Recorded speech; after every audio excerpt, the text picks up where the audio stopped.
Hey guys, Paul Silverman from Martha Turner Sotheby's International Realty, coming to you with our first quarterly newsletter. I'm going to start sending out with news you can actually use about your house. So what we're going to look at this month is different ways that you can cut down on your electricity bill.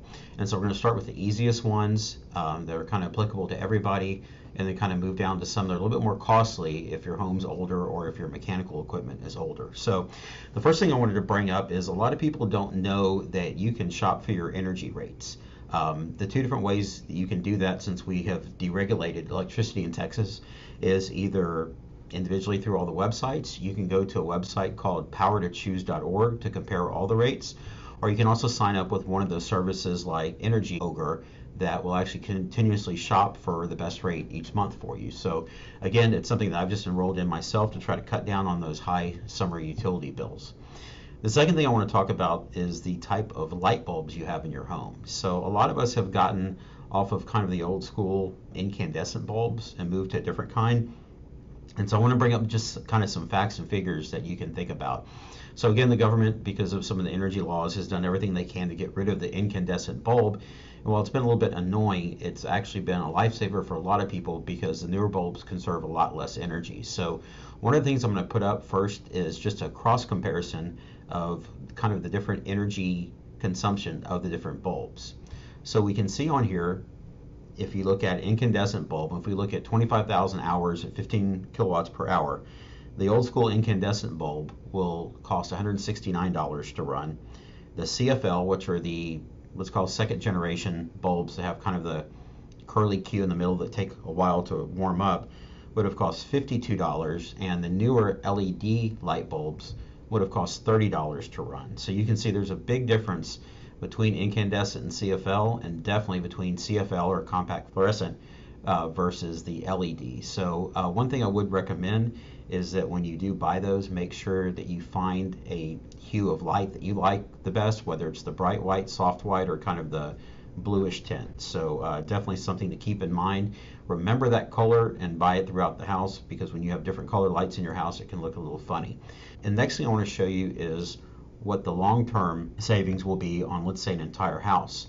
So if we look at this, we can see that, let's say if we had roughly 50 bulbs and we replaced the incandescent with LEDs, that on the bottom right you can see that your net savings a year would be $1,664. So definitely considerable, and definitely pays off instantly, because that amount of savings is actually going to be a lot more than it would cost to put the bulbs in the first place, not to mention they have a much longer lifespan. So you're not going to be getting up on a ladder as much to change them and risk having a fall. So the next thing I want to bring up that we see in almost every older home is the insulation being deficient. So there's two ways, and imagine that your ceiling insulation is your blanket of what your home keeps the heat out from the top.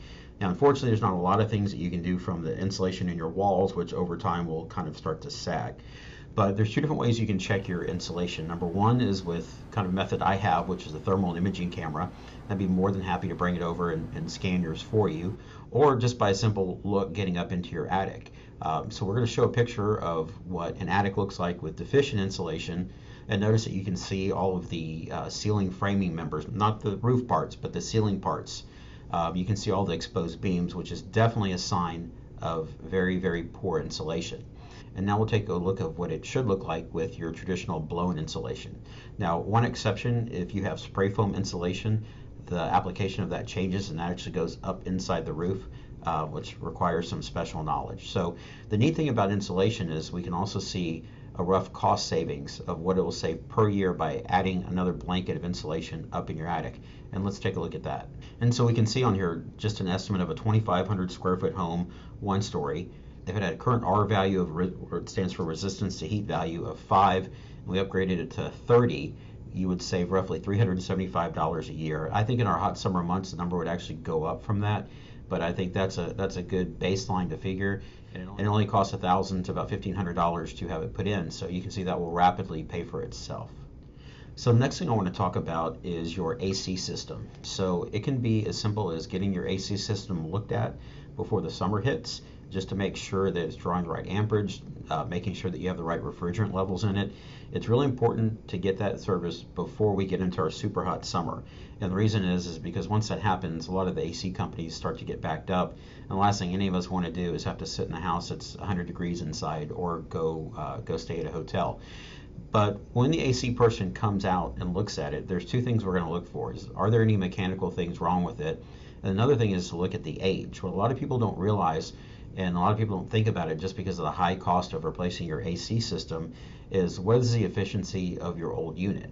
And so we can also take a look at a comparison here. If we were to take an older unit with an older SEER rating, which is essentially the efficiency rating, compared with a newer one, what our annual savings would be. And again, these are generic calculators. I don't know that it necessarily factors in for us being in the incredibly hot and humid South, but you can see that it is quite a significant savings. Now, something like this would take several years to actually pay off, but you'll be conserving less energy. You can see 40% less energy, and you will also be able to cool your house a lot easier and kind of have the comfort in mind knowing that you're not waiting just for any day for your old unit to go out. And the final thing I want to talk about is your windows. So what a lot of people don't know is you actually lose a lot of your cooling or gain a lot of heat in the wintertime through your windows. So those of you that have older homes and older single pane windows, it might be time to start thinking about changing those out. We usually talk about replacing windows in the terms of energy efficiency, but there's also some advantage as far as sound barriers and things like that. So again, a little bit higher cost item, but we can see what your savings will be. Please let me know if you have any questions on any of these issues, if I can help recommend some contractors, or like usual, anything real estate related. So take care and thank you for tuning in. We'll catch you next quarter.